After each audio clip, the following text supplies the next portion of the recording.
ready to play. We got a good look at Dawson there on Saturday, and it looked like he was already kind of working with some of your better groups. But what have you seen from him as a guy that missed the spring, but is obviously back out there getting some upper snaps now?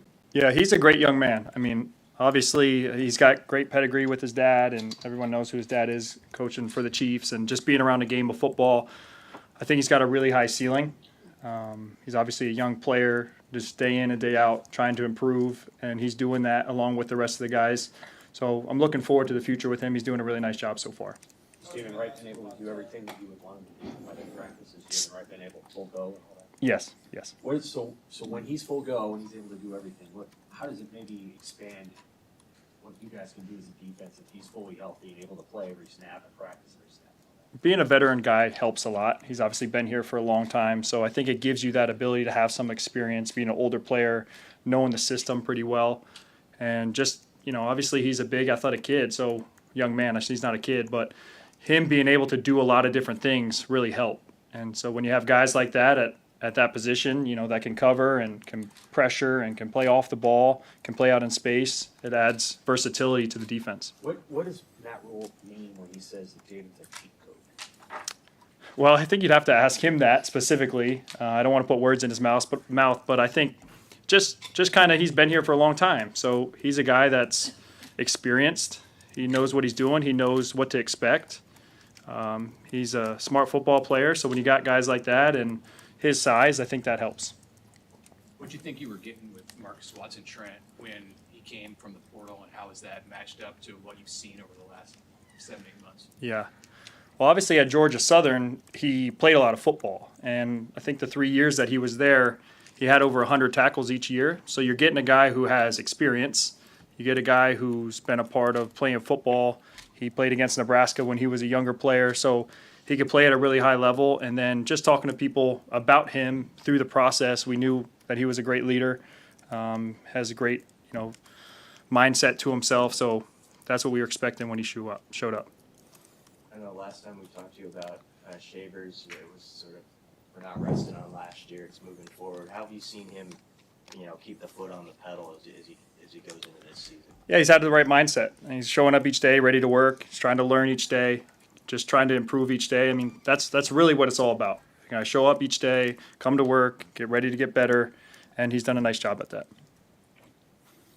Is there any way in which you feel like you guys have missed Bullock's presence or his potential or the things that he did? I miss him. I mean, he's doing a great job in Tampa right now. I know the guys miss him. We had a really good group last year, so just having him around, he's a great young man. He's a great football player. He had really good experience for our guys, being a veteran player. So I think we miss him in that aspect. Obviously, we got guys that need to step up this year now that he's gone, and so it's my responsibility to get the rest of the guys ready. Is there an aspect of his game that's going to be hard to replicate regardless of who you have? That's a great question. I mean, ultimately, every player is a little bit different. So I think whatever we ask of our players, we're trying to get the best out of them and see what they could do well. Maybe some guys can do different things a little bit better than others. So it's our job as coaches to put them in position to make sure that they can perform at the highest level. What is adding Phil Snow to the mix kind of brought for the defensive group in particular, and just kind of having him as a voice in the meeting rooms and having him around? It's been really good. Obviously, he's been in the game for a really long time. He's been a coordinator for a long time. He's coached a bunch of different positions. So just to have another set of eyes, I've worked with Coach Snow for a long time. I've learned a lot. Everything about football that I know has come from him. So he's a mentor of mine. So to have that in the room, another set of eyes, just a football coach has been doing it a long time at a really high level. So it's great having him. How have you watched the guys be receptive to his feedback? They love him. They love him. They obviously know his history, his wisdom, the things that he has in his history. So the guys love him. It's been cool to have him here. Coach, who have you kind of seen, from a linebacker group or just the defense as a whole, kind of speak up as a vocal leader when you lost a couple of those guys from last year?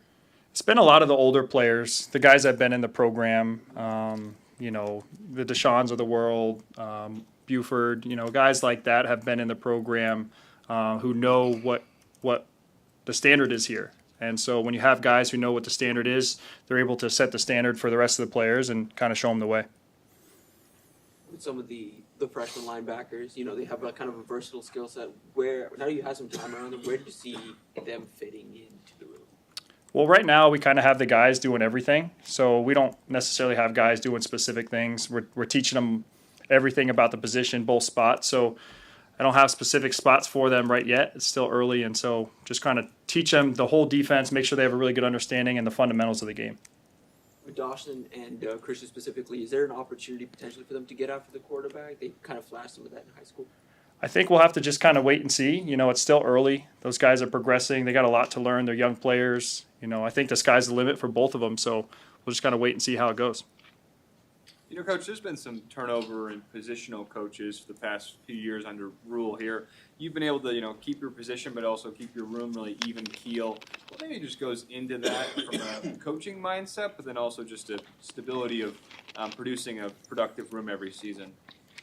Well, I think personally for myself, I love it here. This is a great place for me. My family's happy here.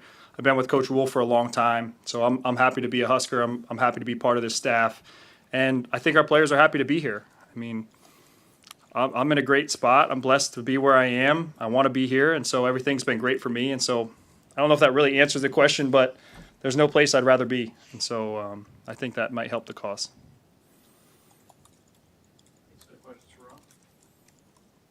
Thank you. Thank you, guys.